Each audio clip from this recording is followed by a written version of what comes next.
Marquise Williams joining us here on the Heister Automotive Group Hotline. That's Jovius. I'm Joe Giglio. It's Carolina and Clemson again on Saturday night in the ACC Championship Game. And what do you, now that you look back at it, and maybe the onside kick is the answer, Marquise, but when you look back at that game in 2015 in Charlotte, what still stands out to you?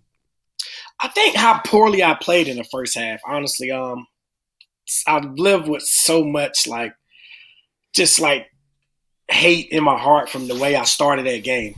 If I played like I played against Duke, that game wouldn't have been close. And that's just my opinion. Mm-hmm. If I did with had the same performance I had against Duke, Clemson would have not even – it wouldn't have came down to an onside kick.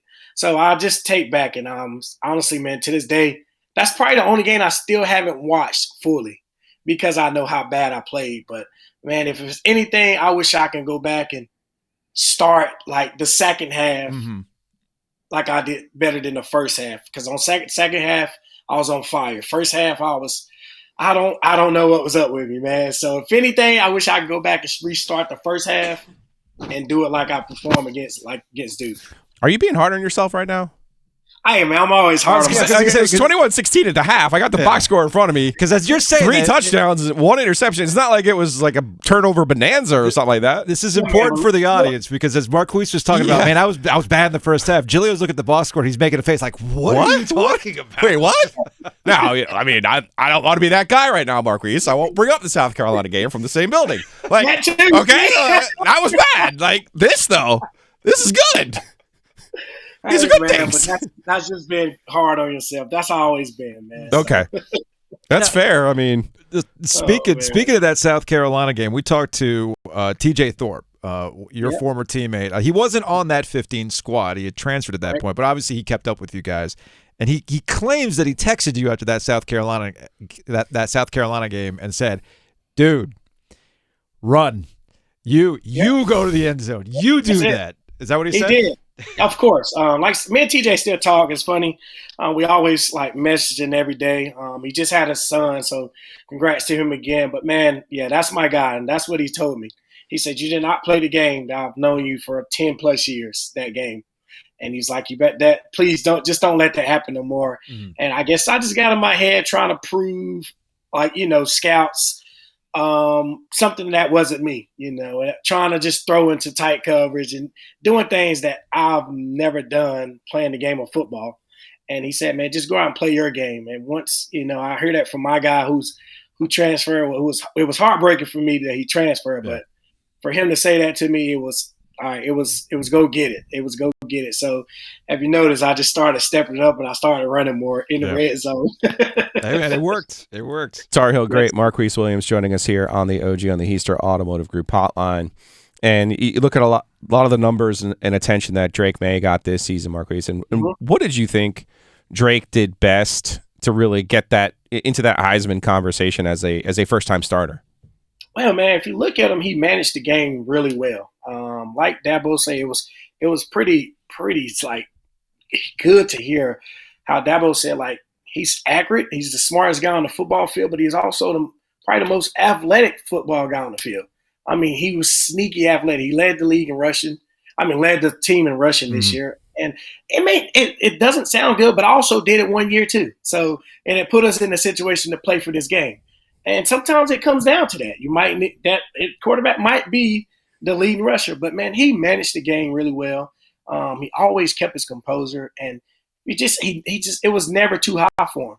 If you throw a touchdown, you never seen him get all rowdy. He just stayed calm, cool, and collective out the year, man. And he's one of a kind. I watched him back in Maye's Park, and a lot of people kept telling me, "Well, I didn't think Drake was going to do this."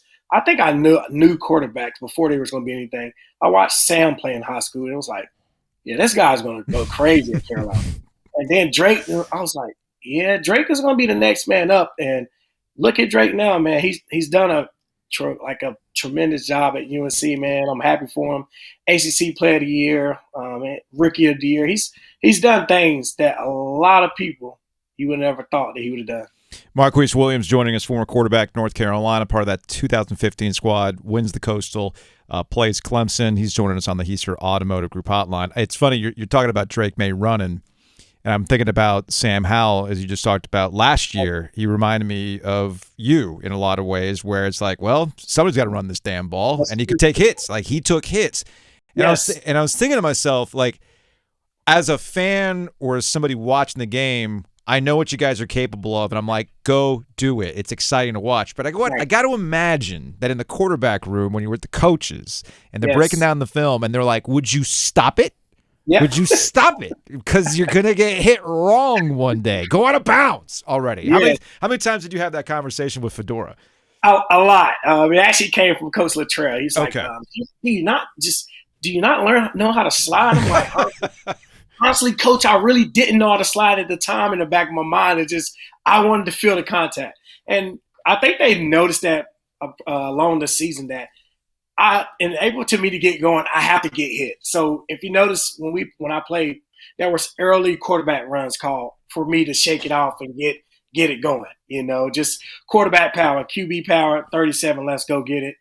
If I get touched hard, I'm ready to go. So I mean, it was a lot of that in the rooms, and I know Drake got one when he tried to jump over a guy and almost hurt himself. And the whole country, the whole UNC fan base is like, "Oh my God!" Yeah, I think Dad might have gotten mad because it's like, hey, that's where the future Mays are. All right, careful. Charlotte is a Carolina town. You expect to see more blue than orange Saturday night, Marquise? No, sir. Sorry. No. Sorry to say this. No, sir. I mean, really? I got to say this, man. When we played them in 15, it was 70-30, 70 or 80-20. Yeah. I hate this. I hate to say it, and I don't like saying the hate word, but there will not be more blue than orange. Okay. That's just my opinion. That's my opinion, man. There's a little fatigue, though. There is a little Clemson fatigue. Now they're not running hot for the playoff here either. Hey, but they travel regardless. That fan travels for football. Yeah, respect. Yep. Every time I'm coming back from home, it's like the highway's orange or red. So, man, that school's going to travel, and that's just my opinion. I hope there's a lot of UNC people there, but I just got to be honest. Every time, it's like fans. If we lose to someone, they don't want to show it. Well, I don't want to go because they're going to lose to Clemson because we lost to Georgia Tech. Then we lose to State. So that's just how it is. You know how it is. Just school, just some fan base. They're not going to want to show it. Well, I can just watch it on TV. So, yeah. Marquise Williams, former quarterback, North Carolina, here on the OG. All right, we'll close on this. I promised you Kane's questions here. Yes, sir. All right. So this past November – they go 2 weeks without a win. They're getting points. Obviously, they got this 2-game winning streak playing St. Louis tonight. I mean, we overreacting to some of these losses? Is it, get kind of figuring things out right now at the right time? Hey, same thing I said about basketball. I heard someone talking about how good the Boston Celtics are. Nobody's going to win. We can't win the Stanley Cup in November and December. I mean, it's early for us. I mean, we cannot win the Stanley Cup right now in this month. So, yes, it's early. We're still figuring it out. Things are going to get going. We got a young squad, and I'm pretty excited, man. And I haven't got to watch too much of hockey yet because it's football season.